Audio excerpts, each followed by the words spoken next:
Are you someone in the legal or medical community that needs to use an interpreter? Here are 10 tips on how to work with an interpreter. And if you're an interpreter, stick around so you could see what to expect when working with someone who is new at working with an interpreter.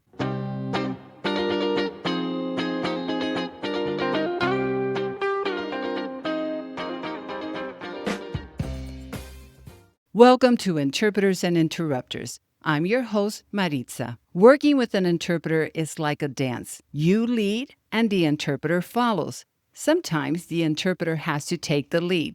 Here are 10 tips to avoid stepping on each other's toes. Tip number 1, speak English only. No matter how well you speak the language of the limited English speaker, also known as a consumer, stay in your lane. Let the interpreter do their job. And while you're speaking, do not mix English with the consumer's language. It totally confuses the interpreter because they're expecting you to speak English and for the consumer to speak in their language, also known as the target language. Tip number 2, speak to the consumer as if they understand English. Look at them and speak to them. This helps a consumer understand that what the interpreter is saying is what you're saying. Tip number 3, pause between statements. Interpreters can memorize quite a bit of what you say, but pausing will allow less stress on the interpreter, less things that they have to memorize in a short period of time, and allow for a more accurate rendering and a more natural tone. Tip number 4, speak at a normal pace. Not too fast, not too slow. Most interpreters can't keep up with a fast-paced speaker, but how about the consumer? Are they feeling stressed because the interpreter is speaking too fast or too slow? Tip number 5, treat video and over-the-phone interpreters with the same respect as if you had an in-person interpreter. It drives me nuts when people tell me it's so much better to have an in-person interpreter instead of a video or over-the-phone interpreter. Of course, it's better to have an in-person interpreter. But sometimes you don't have an in-person interpreter and you have to rely on a video or an over-the-phone interpreter. Just because the interpreter is not present doesn't mean that they are less qualified than an in-person interpreter. Just like an in-person interpreter, these interpreters hone their skills.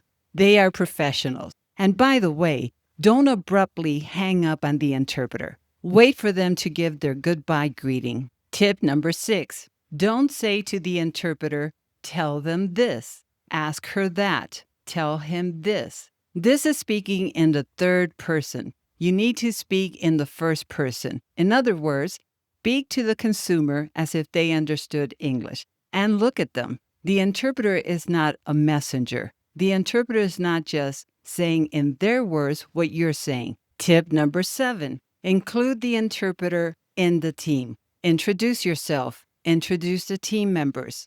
Tell them about the legal case or about the patient. If they're on video or over the phone, tell them how many people are in the room. Let them know if someone in the group is participating via video. This gives the interpreter information that they will need to better interpret.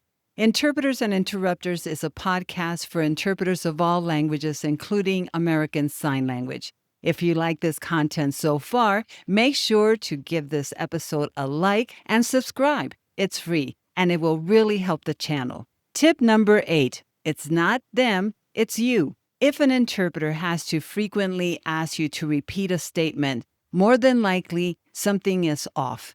Maybe they can't understand you. Maybe you're speaking too softly. Maybe you're using terminology that they need to spell out, for example, names of medications, or look up. Interpreters are professionals and they study every day, but every now and then there's a term that will pop up that they need to look up. In the meantime, check yourself. Can they understand what you're saying? Tip number 9, wait for the interpreter. Granted that the interpreter needs to arrive at least 15 minutes before the start of the appointment, wait for the interpreter. If your client or patient arrives early, don't start without the interpreter. You're not benefiting your client or patient by starting the appointment without the interpreter. Tip number 10, have empathy. Interpreters are not robots. sifting and churning through their brain, looking for the right words and the appropriate syntax to say what you said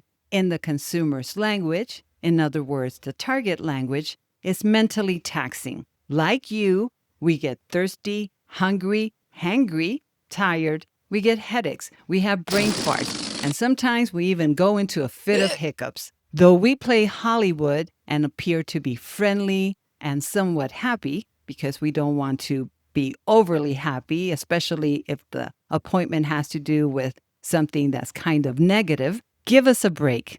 If the session runs more than 30 minutes, literally give us a break. We need to be able to refresh and reset, just like you do. That's it for this episode of Interpreters and Interrupters. Hit subscribe or the bell to alert you when a new episode is published.